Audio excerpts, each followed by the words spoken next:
Jamunatiravanachari Jayo Kunja Bihari.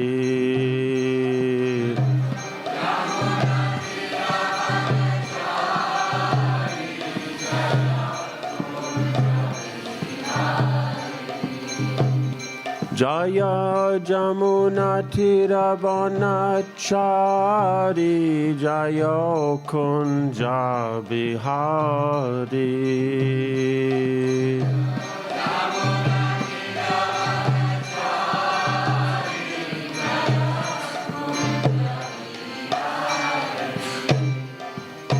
Jayo Radha Madhava Jayo Kunja Bihari.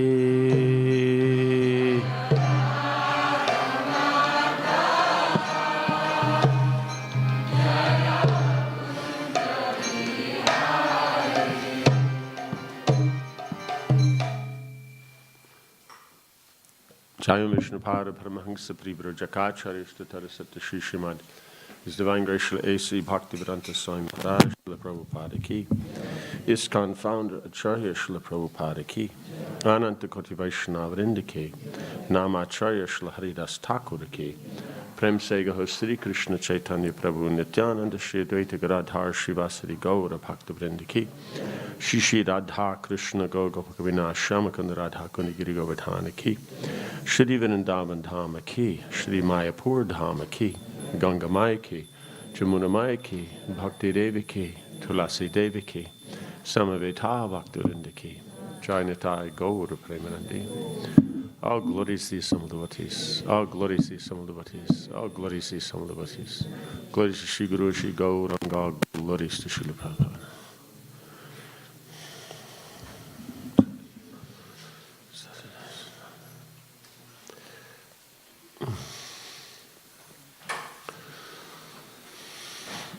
One always has to see that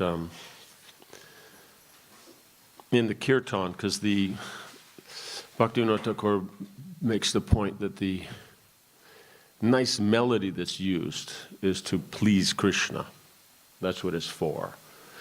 It's not for us to, show off our abilities or, even so much as just it'll inspire the devotees.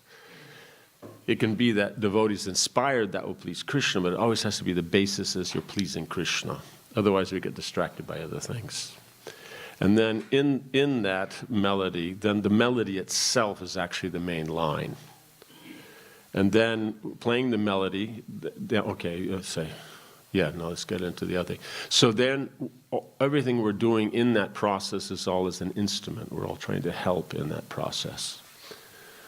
So the name is there, that's the main thing. Then there's a melody to carry the name, and then we're singing, we're playing instruments and all that to blend in and create a very nice flavor, a balance and everything. So it's an overall nice arrangement for Krishna.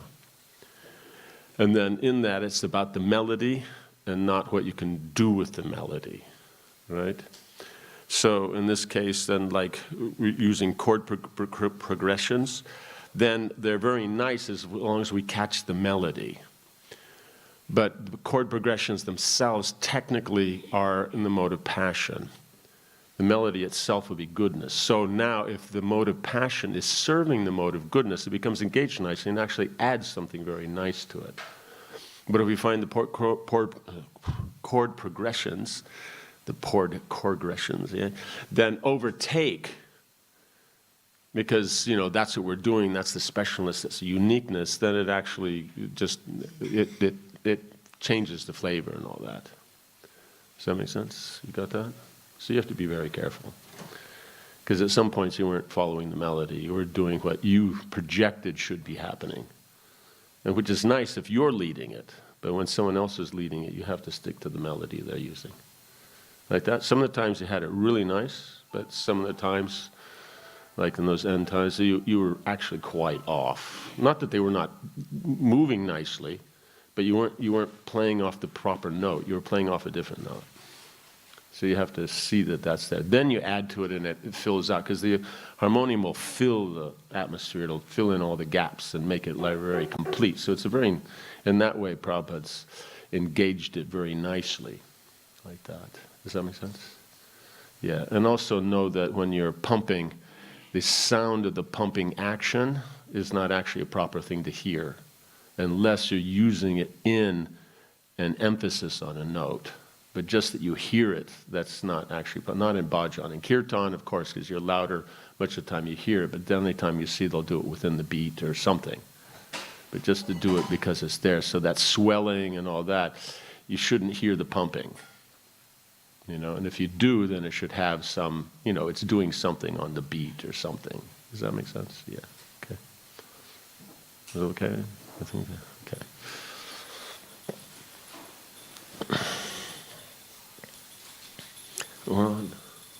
18. Om Namo, did we say Om Namo Bhagavate Vasudevaya? No. Om Namo Bhagavate Vasudevaya. Om Namo Bhagavate Vasudevaya. Om Namo Bhagavate Vasudevaya. Tasyaiva Heto Pratyatena Kovido Lalabhyate Yad Brahmatam Uparyadaha Tal Labhyate Dukhanvad Anyata Sukham Kalena Sarvatra Gabhira Ramhasa Tasyaiva Hetov Pratyatena Kovido Nalabhyate Yad Brahmatam Uparyadha Talabhyate Dukavad Anyata Sukham Kalena Sarvatra Gabhira Mahasa Sa Tasyaiva Hetov Pratyatena Kovido Theta Nalabhyate Yad Brahmatam Uparyadha Talabhyate Dukavad Anyata Sukham Kalena Sarvatra Gabhir Ramhasam Aham Hasa Tasyaiva Heto Pratyateta Kovido Labhyate Yad Brahmatam Uparyadha Labhyate Dukavad Anyata Sukham Kalena Sarvatra Gabhira Ramhasa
Tasya, for that purpose.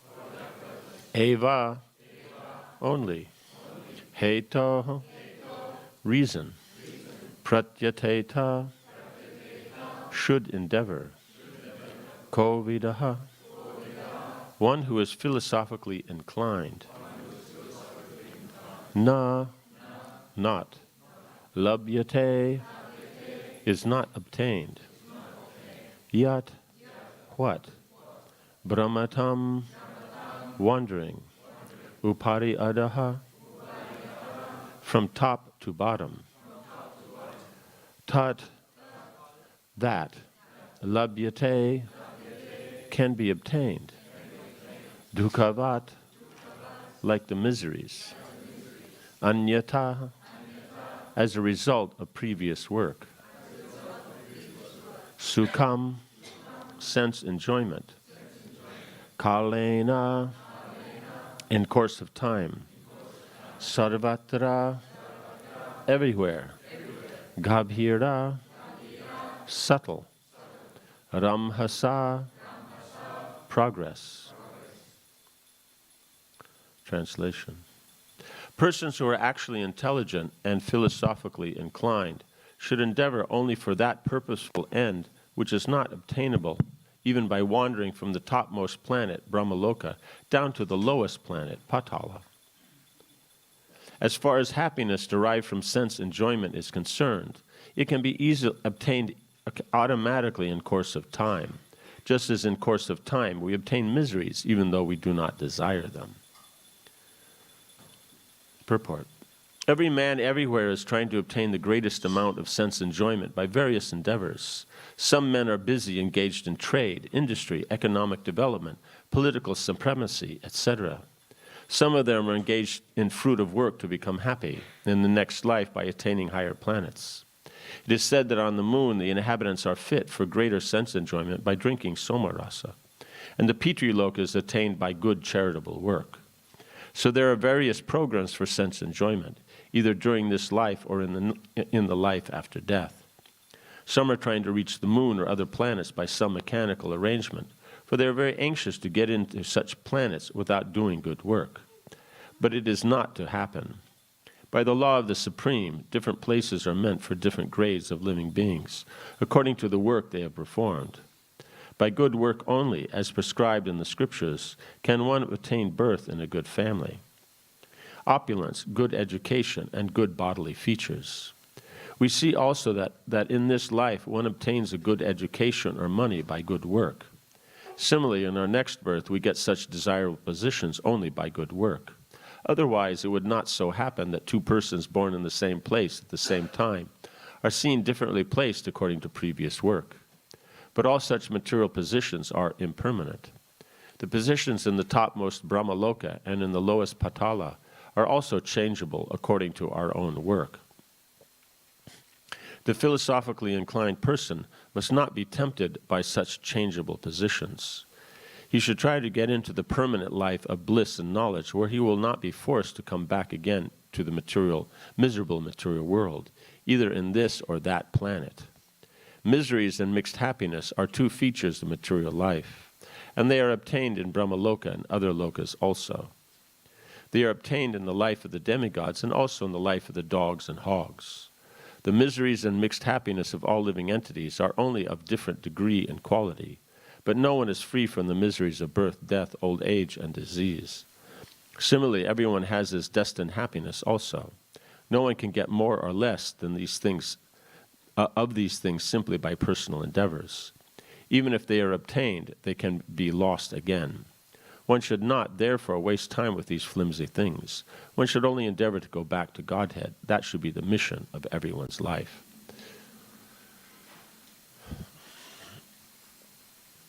So in trying to situate yourself, the living entity then sees to their particular duties and activities and all that kind of stuff.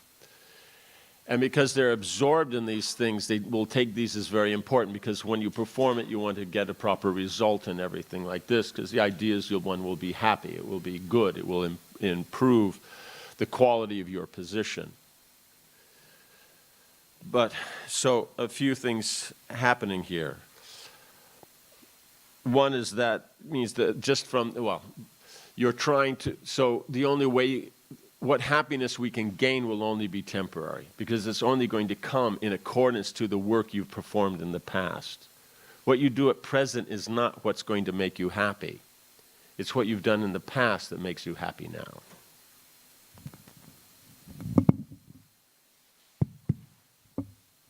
Right? So what you're doing, what you've done in the past, that will make what will give you your pleasure now. What you do now will give what results you get in the future. Right? So the point is you're not going to get more than what you've done work in the past, and in the future you won't get more than what work you've done now in the present. It can't be any more than that. Does that make sense? You go into the store, you put down a certain amount of money. How much goods do you get? Right? Goods for that amount of money. You won't get more, you won't get less. Right? So that's the point. It's not by working more that you'll get more. You'll get whatever that work deserves. Because in our mind, we do something and that, we should be happy with that forever. But it doesn't work like that. Does that make sense? You eat a really good meal, how long are you happy? I come back in 10 years, you're still happy from that meal? No, the next day you're ready for another meal. You understand? So that's how it works. So since people are going to perform their activities, and they're going to perform their activities to the best of their ability, whatever results you're going to get, that's coming anyway. But the focus and the consciousness should be on how to be Krishna conscious. That's the thing that should be there. Because by focusing on Krishna consciousness, then you could develop the eternal position of happiness. Because here, as we see Prabhupada points out, he says, miseries and mixed happiness. He doesn't say miseries and happiness. He says miseries and mixed happiness, and he said it twice. So that means it's an important point.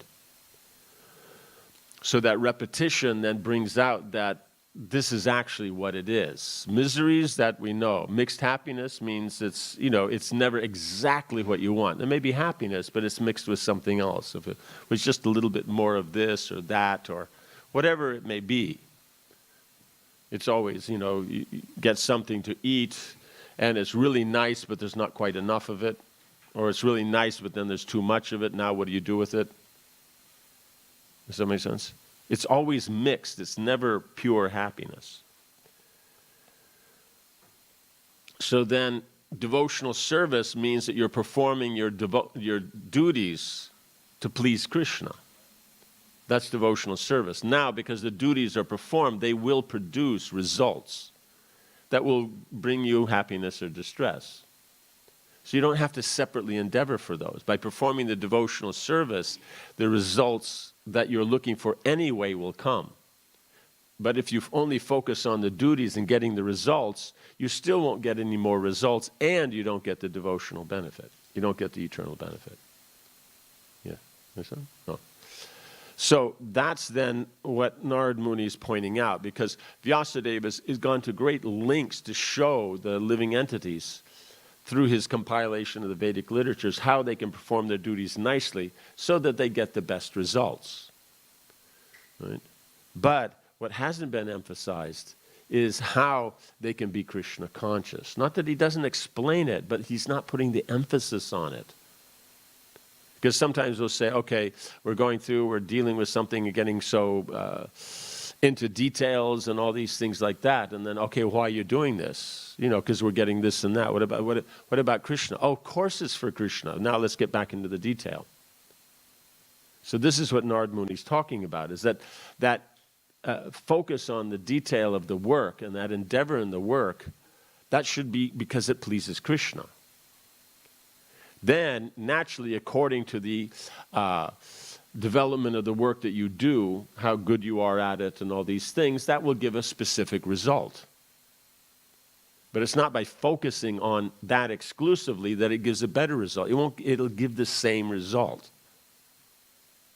Does that make sense? In fact, sometimes, it's just like, do you have a saying here, a watched pot never boils? You have that? Yeah.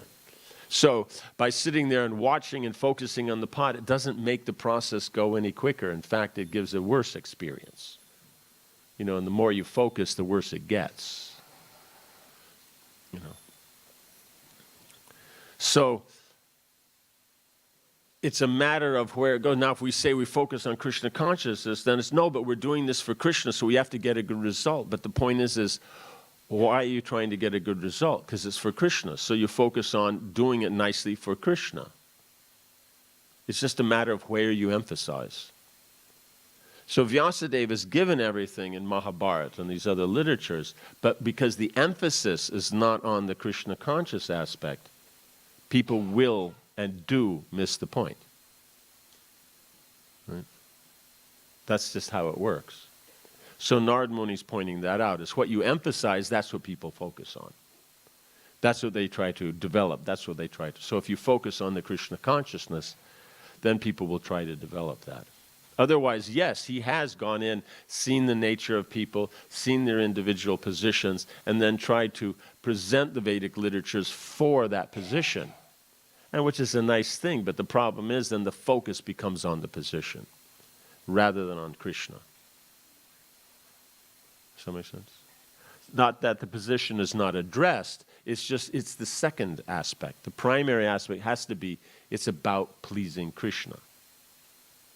Then, within that, then we're going to do that through the endeavor in the secondary aspect. So it always has to be seen in connection. Otherwise, we'll miss the point. Right? Does that make sense? That's how it works. Just like, let's say you're with a group of, friends, or even with one friend, and you tell a joke. What's the joke for? Right? To make people laugh. Okay? Now, at the same time, it's about that, but you have to see that who you're dealing with, it's appropriate with them. Otherwise, the mechanics of your joke doesn't work. Does that make sense? Especially if you're, the boys tell boys jokes in the company of girls. That one always falls flat. You understand? So it's both things are there. You have to see that it's about that, but you have to see it in connection with who you're dealing with. So Vyasadev's put the emphasis just on who you're with, not on what you're trying to get. Right? Does that make sense? So both aspects have to be there, but you have to understand, because if it is here, it's about making your friends laugh. Okay, great. But who are your friends? Then accordingly, that joke is told. Does that make sense? We see the order? You're trying to make them laugh, so therefore then according to who's there, you tell that joke. Right?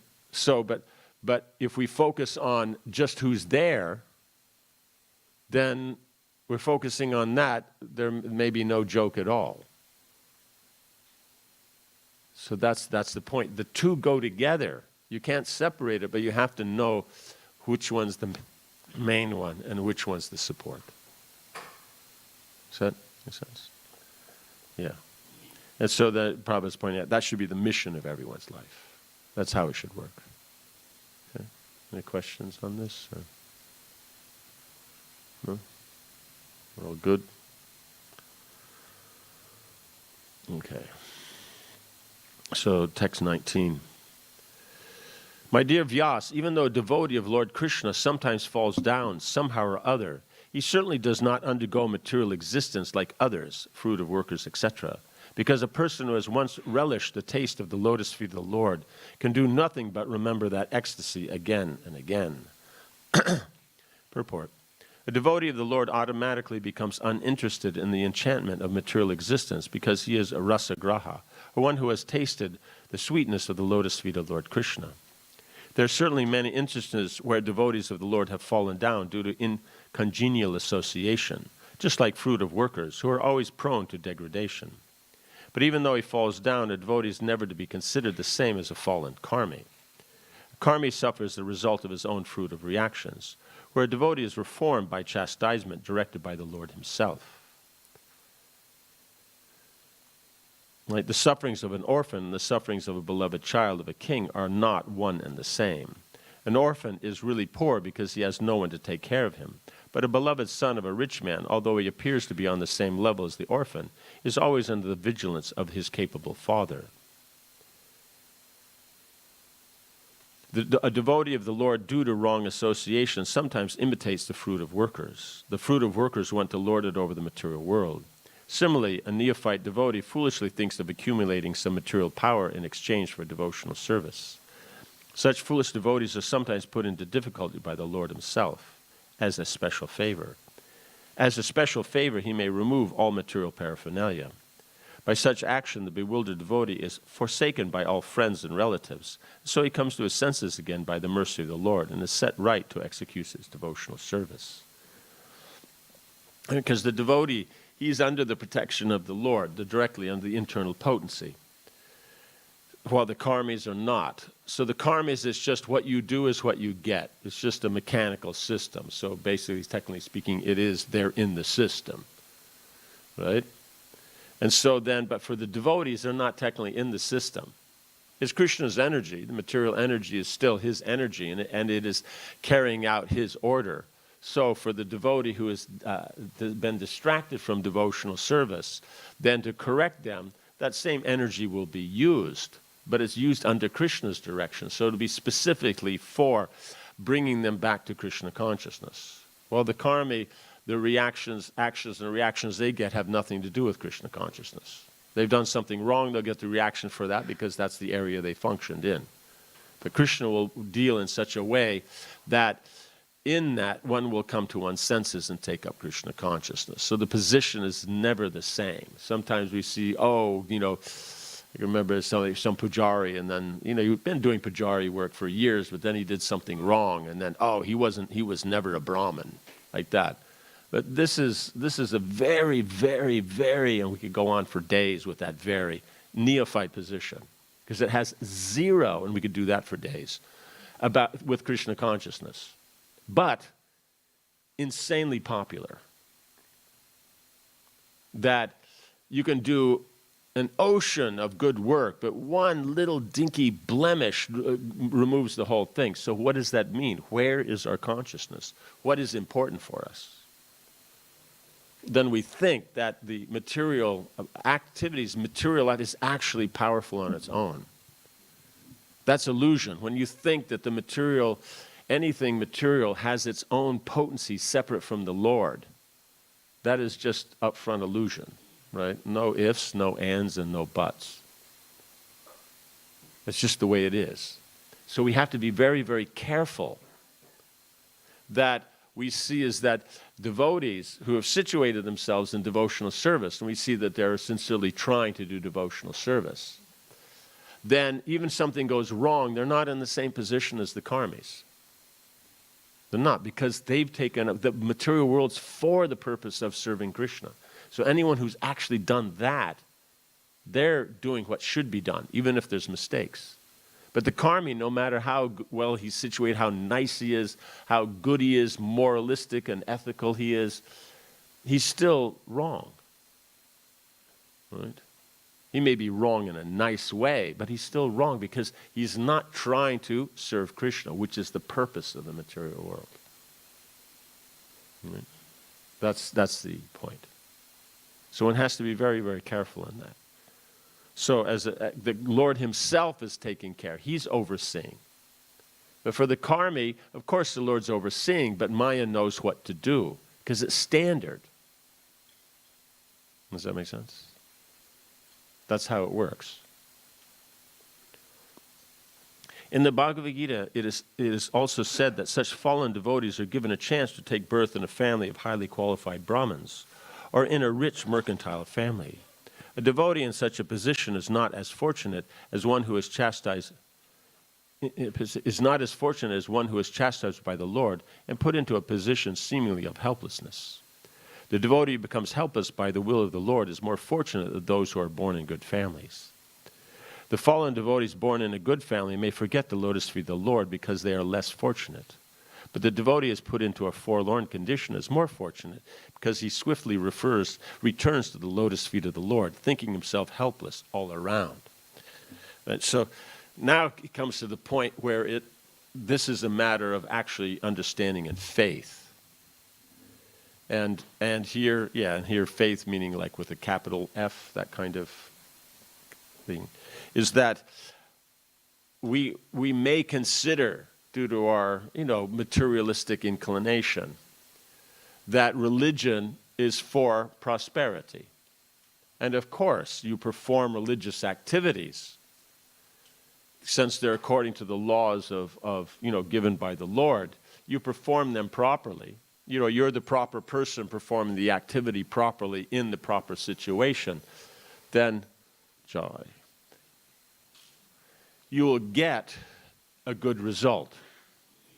That's how it works. That's what we're saying. You won't get a bad result. You get a good result. Because according to the law of karma, you do good work, you'll get good results. You do bad work, you'll get bad results. Right? So, does that make sense? So, that's religion. Right? That's the pious activities you're doing. Now, Krishna consciousness is beyond religion. Krishna consciousness engages religion in its service. Bhakti engages religion to express bhakti. But it's not that religion is what makes bhakti. The quality of religion is what makes the quality of bhakti.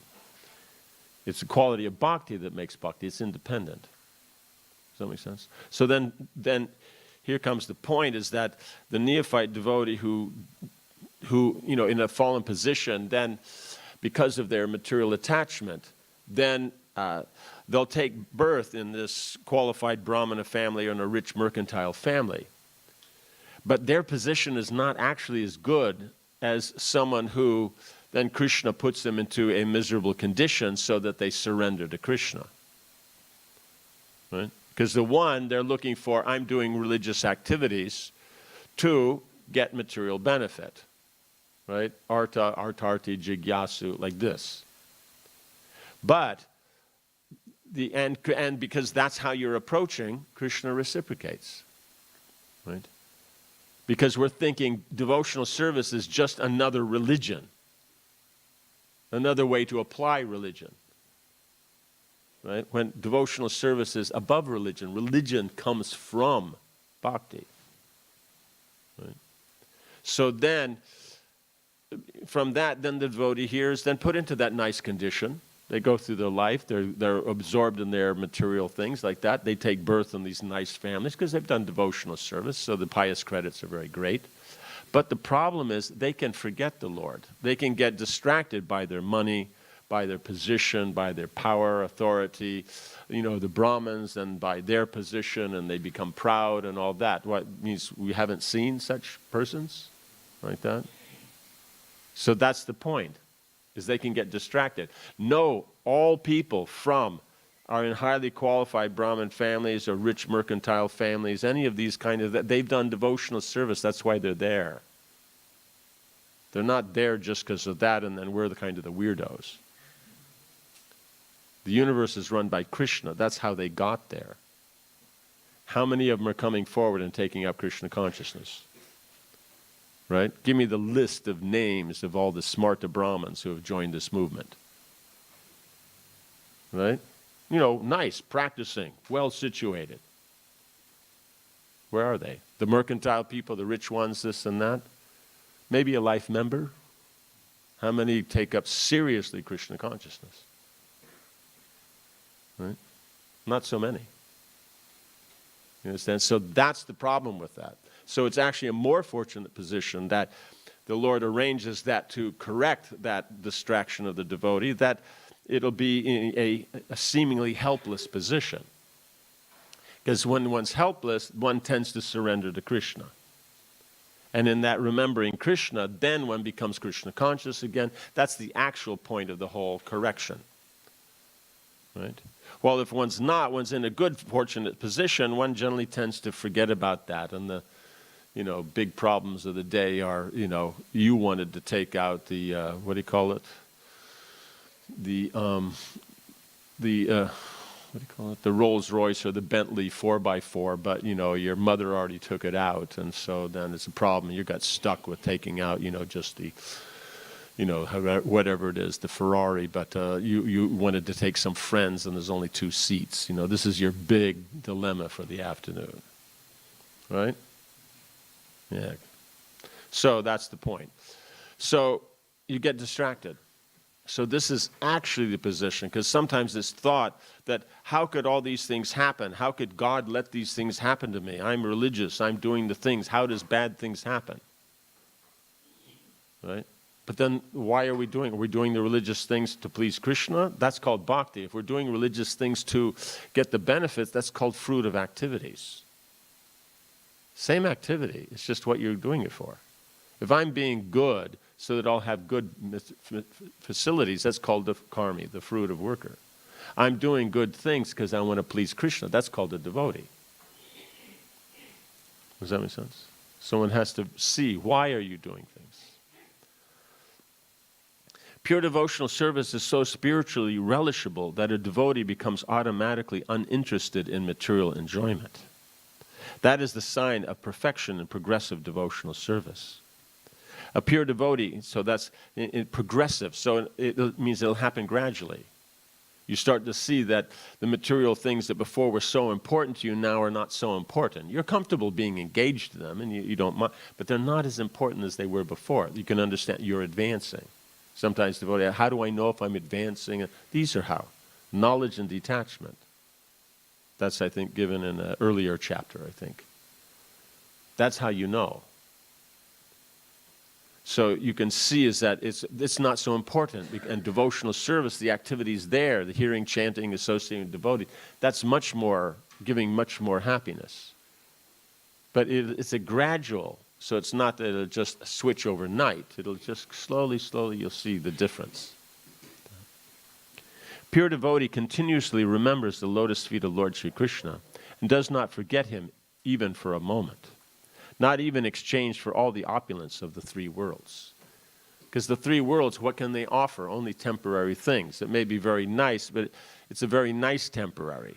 Okay? If I give you $5, okay, here, this is for you. And then after 5 seconds, I take it back. Okay? So, was that good? But now, here, wait a minute. I'll give you $100 and I'll take it back. So is that better? Does that make sense? What if I give you $1 million, but after 10 seconds, 5 seconds was but for this, it's so much, I'll let you have it for 10 seconds. And then I'll take it back. Is that better? So that's what it means, going to the heavenly planets and all that, having all these. It's still going to be taken away. Does that make sense? Like that. Remember, if you can't take something small with you, why would you be able to take something bigger? You know what I'm saying? If you can't take your, studio or apartment with you when you're at the time of death, why should you be able to take the house with, 8 bathrooms and, 6 bedrooms with you? Right? It's even bigger. It still won't fit. Does that make sense? Yeah. Yeah, you don't see the people, they're at the ceremony, very sober and all that, and then they go up to pay their last respects and all that, and as they're going there, then the wife notices that the house is in the coffin with them. Hey, he can't take that with him. Where are we going to live? Like that. And it's not happening, is it? You ever hear that? Like that. So in other words, that's a secret. Don't let them fool you, because in the open casket, that's why only half of it's open.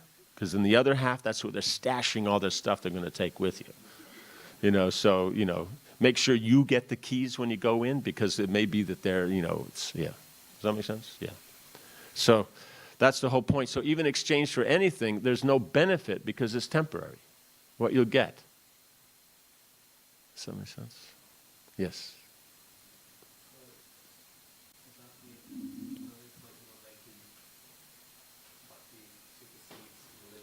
Mm-hmm.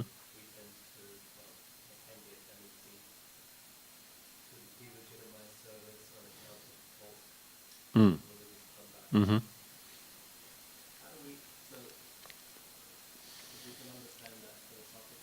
Yes. Right.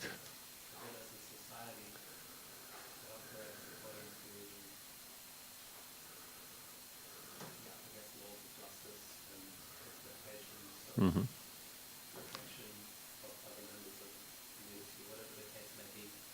Of gain and safety.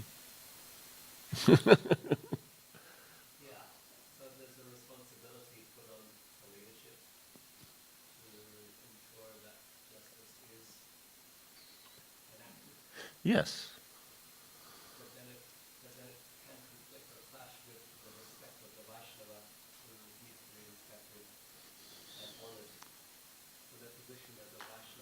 Right.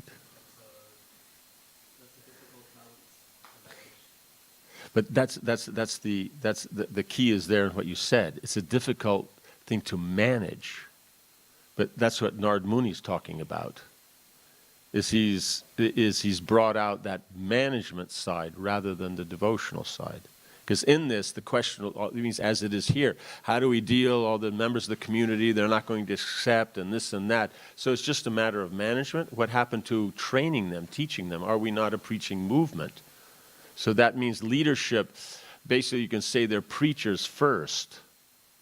Then, according to their ability, they may be educators, administrators, or, in the economic field or whatever it is. That's the area that they engage in Krishna's service. But they're only leaders because they understand the philosophy and culture, they value it, and they're practicing it, and they're teaching others. Otherwise, if you're just a manager, you're not a leader. They're two different things. And that's the whole point. It's just like in the society, we can't hire leaders of the society. Devotees have to do it. But technically, we could hire a manager. Right? In India, all the time, all the temples that are run there, there's a manager running that. He's a hired guy. He's a grihastha. He lives outside. Right? The temple's all the sadhus and this and that, but there's a hired manager that does. He's a pious person, of course, generally a devotee or this or that. But even if he's not, Prabhupada brought in a straight upfront Karmi Mayavadi to manage the Vrindavan school because he was so respected in the area. If he was involved, everyone would want to know what's going on in that school. But he put another devotee as the leader in there, and he's the one that says the direction. But as far as the day-to-day management, that was done by this guy. So that's the whole point, is we over-fluff the management position that it's the top. It's very important, but it's not the top. It's above those who are not managing. So that means you have a huge amount of people being managed and then a few managers. So yes, they're more special. But above that, that's leadership, which is they show the direction. Even in the Karmi world, leaders are above managers. It's just the way it works, because otherwise, where do you go with what do you manage? What are you going to do with this management?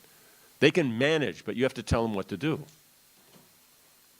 Leaders know where to take things like that. So that's the problem is they're making the same exact mistake Vyasadeva did.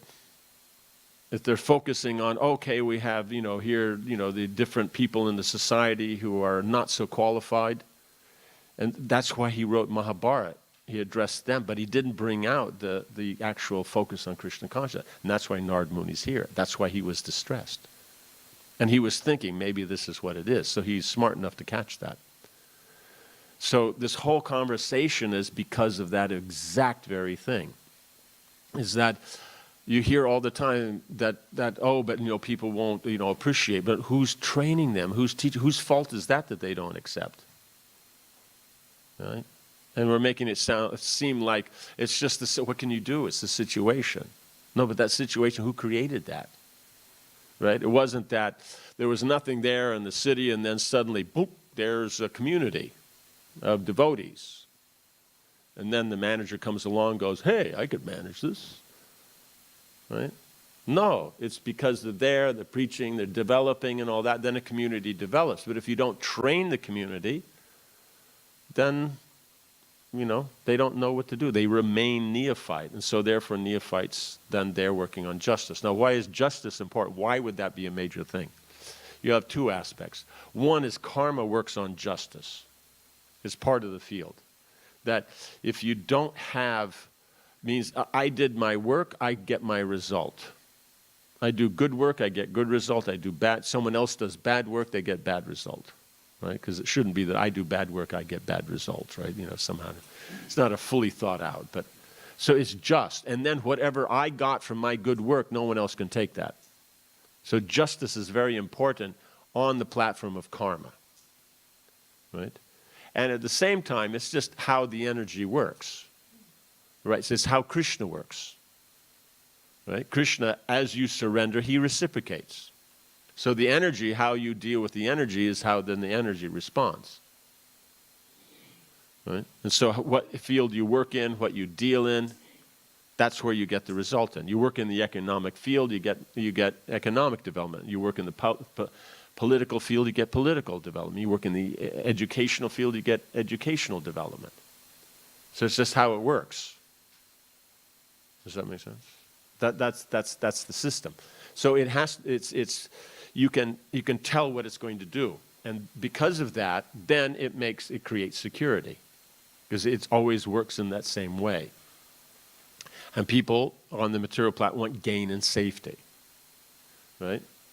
So the individual, they depend upon Krishna for gain and safety, and the managers and leadership see that they're going to get it.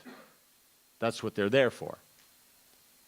Right? But of that, the most important is that they're becoming Krishna conscious. Otherwise, if you're not engaging your gain and safety in Krishna's service, then how do you define yourself as a devotee? Right? It means that you've surrendered to Krishna, you're a devotee, but you advance because everything you have is all engaged in Krishna's service. So that has to be the training. Just as someone started the process, that's not where it ends. Prema is where it ends. So leadership means you're always taking people through and trying to bring them to prema. That means you first have to know it's pure devotional service. Because pure devotional service, practice of that will give you prema. Right? So then, before that, you're practicing devotional service to get to pure devotional service. So the mix is there, yes. But we have to understand that's not actually the strong position. So when we make economics, we make justice, we make our own concept of morality, like that, the prominent thing, we're actually working on the second level of consciousness out of 5. Krishna consciousness is the 5th. But in the modern context, that's considered good. That's what modern society runs on. Right? So it sounds good. But no one will be satisfied, because any of these things that they've been doing since they brought up, and they're trying to push this very strongly since like the mid-80s, and especially the mid-90s, no one's becoming more satisfied. The communities aren't any more developed and more Krishna conscious. So as is pointed out, it's a waste of time. What does it do? Because no matter what you do, Krishna, if he applies a punishment, it actually purifies the devotee. But if we make up our own idea of punishment, when it's applied, it doesn't purify anyone, because where's the potency for it? Where's the authorization? Then when the period of punishment's over, we as a community are not satisfied, because we still think that they are exactly who they were before. Because why not? Because they're not purified. Why not? Because what we said they should do it doesn't work. So whose fault is that? But it's more fun to how do you say? Scapegoats are way more fun than introspection. Like that. So we have to be very, very. We have to know what we're dealing with.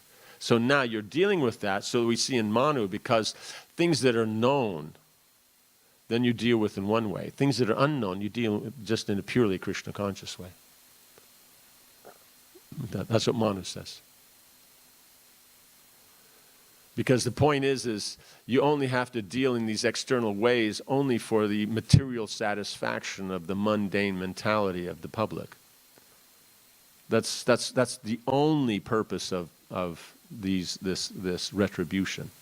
Because it does nothing. But it makes people feel happy because of their concept of karma, the fruit of work. I did this, I get this result. So therefore, if you did something bad, you should get a bad result. They want to see it. And so it's just a crowd pleaser, and we all know how much you can please crowds, you know. And generally, if you look at it, especially the Western crowds, they can be a bit wild in what pleases them, like, you know, taking out your picnic basket and your knitting to go watch them cut off heads, you know, during the French Revolution. You know, they'll do it in the courtyards. People go out there, set themselves up, and like that. So that's the thing. The public can be pleased by the most, you know, useless things. So this idea that we have to please the public, then that becomes one, an economic element, but the other main thing is political element. But and you see those in education, they're not so much worried about the public. They're worried about what's the proper knowledge, right? Does that make sense? So that's why educators stay in their place, you go to them, and politicians, and they go out, you know, like that. So being an educational society, being a devotional society, our main thing is temples are supposed to be centers of education. So a center of education is naturally going to be a leading feature in a community, like that. So if that's understood and that's then practiced, then you won't see that.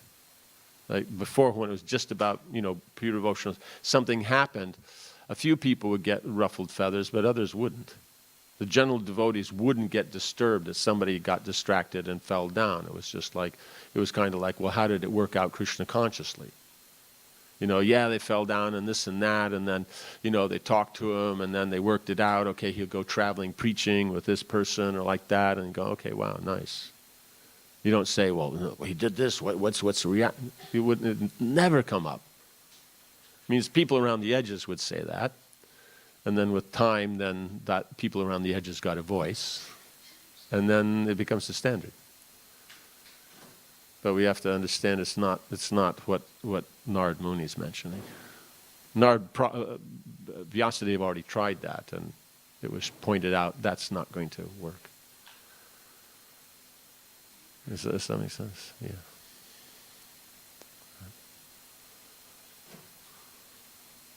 Something else? Or? Yes.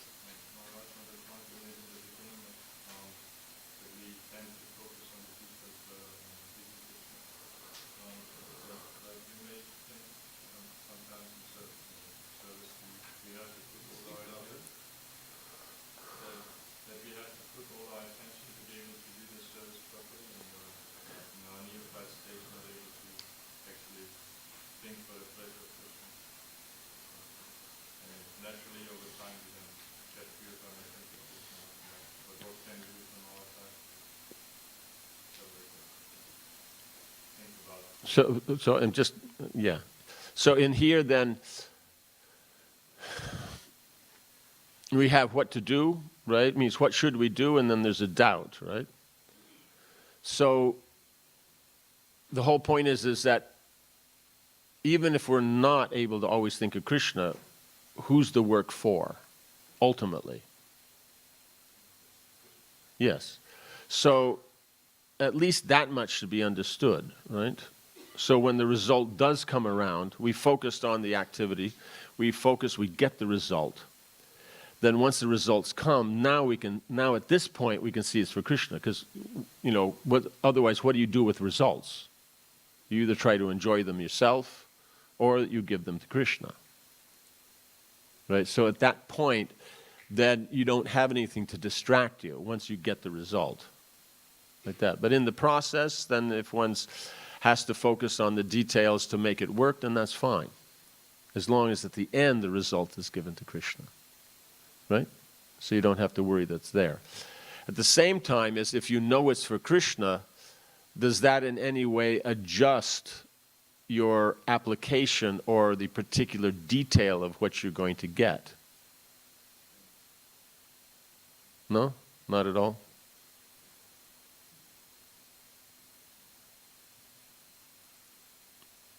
Okay, let's take a name.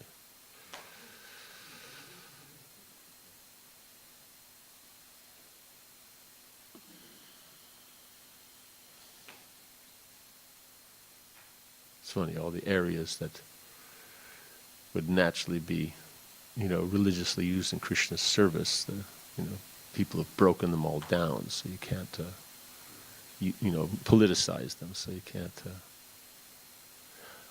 Okay, let's try a generic one that might work. Okay, let us say you're driving to the temple, right? And you like cars, and you like, what things you can do with your cars, revving them and, being the first off at the light and, all these different kinds of things like that, okay? So now, you're trying to get from wherever you are to the temple, okay? Now, if you're thinking that you're driving the temple to go and do service for Krishna, how important are all those other things? Yeah. So that's what we're saying, is that if you understand what actually the goal is while you're doing it, you'll improve the quality of what you're doing. Does that make sense?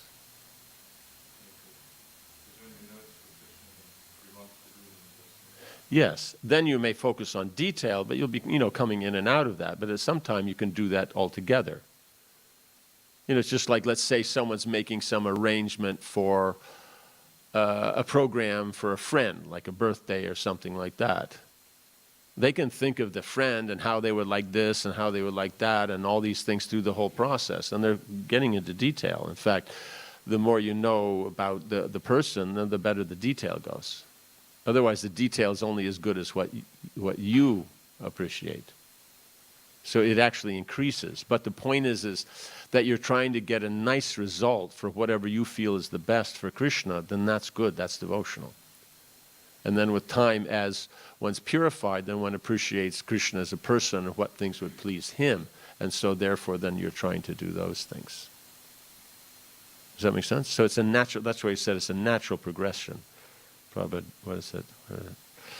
That is a sign of perfection, a progressive devotional service. So that's it gradually increases, step by step.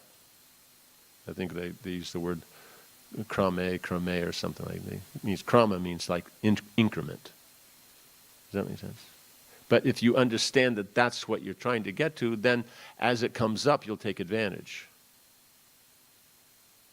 Right? But if you don't know that that's standard, then even if it comes up, then you'll think it's not so important.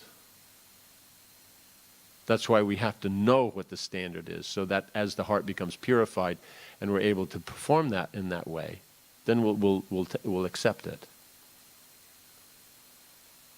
Does that make sense? Yeah. Okay. Yes.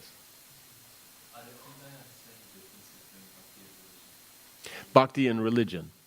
Religion means the pious activities according to the direction of Scripture on how you're supposed to deal as a human being with your surroundings. Right? So you can have a non-devotee who follows the religious principles, a pious person. Right? But a devotee means they're doing that to please Krishna. Because to serve Krishna, you have to offer things. Right? So what do you offer? What's recommended in Scripture? So that's the piety. That's the religion. Right? So we're engaging religion to serve Krishna. That's why Krishna says you have to give up all attachment to religion and just surrender to Him. Because otherwise we're attached to the religion because of our nature, because the benefits we'll get. And we're doing it for Krishna. And it's a devotional service, but ultimately it has to come to us about Krishna and pleasing Him, not about the religious benefits we get. Doesn't mean we don't perform the religious activity. We're not performing it to please ourselves. We're performing it to please Krishna. Does that make sense? Yeah. Regarding what you mentioned about karma, I think that is a misunderstanding. About karma. Karma. Okay. I think I misunderstand when you say that if I do an activity, like I want to eat ice cream, for example, Okay. the happiness that I get from eating ice cream is not from eating the ice cream, it's because it's something that I eat. No, it's not from your endeavor now to get the ice cream. So it's possible that Means that eating the ice cream, when you're actually eating it, then that's where you're going to get your pleasure. But have you ever had times, just say for example, that you wanted to eat ice cream and you make an endeavor to eat ice cream and you can't get any? Right? The shop's closed, or the street that you wanted to go down, there's a jam, and so then if you go around the way, this and that, it'll take too long, you don't have time, and you just can't get, or you thought, okay, well I have some, anyway I have some at home, and then you get home and you find out that your sister ate it all. And so then, they leave the thing in there and that much in the bottom, because if they finish it, then they have to get a new one. But because they left that much, they didn't have to get the new one. And then when you look at that, that's not enough, so then you just toss it in the bin, right? Okay? So that's the point, is you're making the endeavor, but you're not getting ice cream. Why not? Because in the past, whatever endeavor you made there, you don't have the good karma to get the ice cream now. You understand? And how you deal with getting ice cream now, that will define your ability to get ice cream in the future. You understand? So even just getting your ice cream is, you have to be thoughtful, right? Right. So only the great sages, they can regularly get their ice cream. Because they have always respected and dealt properly with. Yeah, be good to your sister. Don't waste the ice cream. How many times you fill up the bowl because you really want and then eat half of it? I don't want. So that means that comes out of your quota. You put 2 scoops of ice cream and you eat one of them and leave one, that's 1 scoop off of your quota. In the future, it will come out of there. You know what I'm saying? Either at one shot, or, you just don't quite get enough. Because you have a quota. So if you want, you could take, go into the stop, buy the whole thing, pour it all out on the floor, roll around in it, and then walk off. But that means, there's a good chance you won't get ice cream for the next 10 years. Does that make sense? That's the whole point, is we're thinking, no, I'm making the endeavor, I'm getting the result. No, you're getting the result according to the past. Right? And the result that you want is coming through the medium, through the same medium. Does that make sense? The same kind of work, it's coming through that work. So we take it that it's happening now. But it's not. So what we're doing right now, how we're endeavoring now, how we're dealing now, that's our free will. But the situations we're in is not free will, that's predestiny. But who's created the predestiny? Ourselves. Does that make sense? That's the whole, the two function simultaneously. It's always that, is it this or is it that? No, it's both at once. Okay? So that's devotional service is beyond that. We're doing this to please Krishna.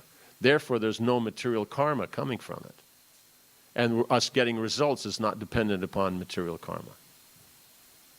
Then it's a matter of our Krishna consciousness and our relationship with Krishna. Yeah? So that's why Narad Muni is pointing out why you're giving this whole thing about all these material arrangements when that's not actually what's happening. Right? It can be like that for the karmis, but that's not the purpose of life. It's devotional service. Therefore, for the devotees, they don't have to worry about it. They just perform their duties nicely. And then whatever they require, Krishna will take care. As is appropriate for your advancing in Krishna consciousness. Is that okay? Yeah? We're good? Good? Yeah? Yeah.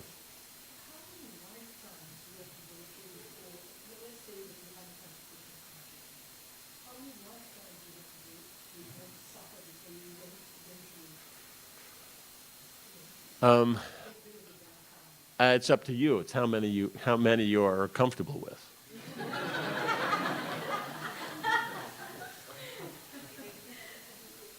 So when you're tired of it and want to surrender to Krishna, then you can do it at that time. Okay. So answer. Grantharaj Srimad Bhagavatam.